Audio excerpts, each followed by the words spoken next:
Hispanic Federation's Las Americas Conference Center. Bienvenidos, this is your home. You are inter familia here at the Federation. I just want you to know that, okay?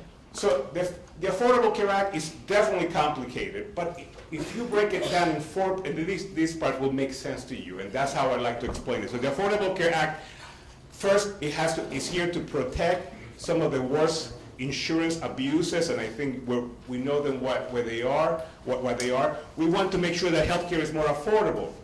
We want to strengthen Medicare, and I pointed to that, why that was so important.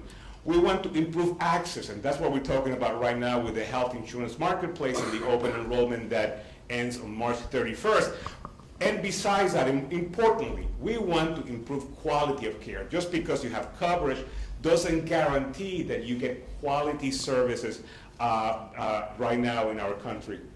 So we're going to start with best practices and challenges, and I'm going to ask the first question. There are different customs within each Hispanic origin.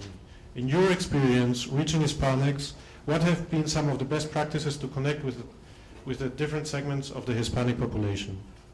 One of the biggest problems in reaching out to Latinos is that diversity and how to reach those different groups with different tactics, I guess. But I think a lot of it has to do with peer involvement. I mean, if you're reaching out to Mexicans, send out a Mexican. If you're reaching out to Dominicans, send out Dominicans. If you don't have that, at least send out a Latino, because be able to have somebody that can relate and have some type of can have that cultural competency to answer questions and talk to people and understand the problems and understand where exactly they're coming from. I think is very important. There's a great potential when it comes to the young invincibles. Well, first of all, young invincibles do think that they're not going to get sick. However, there's a high rate of, for example, asthma or diabetes in the Hispanic youth. So it will be a way to get to them would be to give them that type of information regarding those ailments.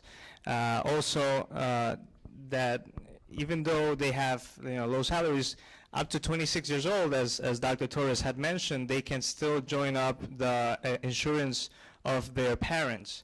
And if their parents are not enrolled, I think young Hispanics can become those evangelists, those preachers, the ones that bring the whole idea of enrolling to their parents, to their uncles. So, talking about that whole idea, I think it's very important to reach them and engage them. And, they're very passionate. So, if it's to bring a cause to the table, they can really take it to the next level.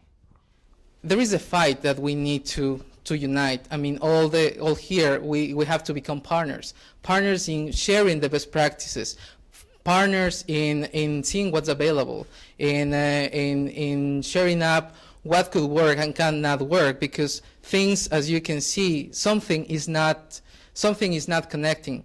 The numbers are not as optimistic as they should be.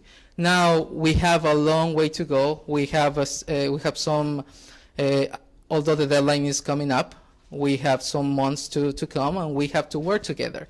And I invite you to network right now. Thank you very much, everybody, for coming, and we hope this is just the beginning of a great relationship.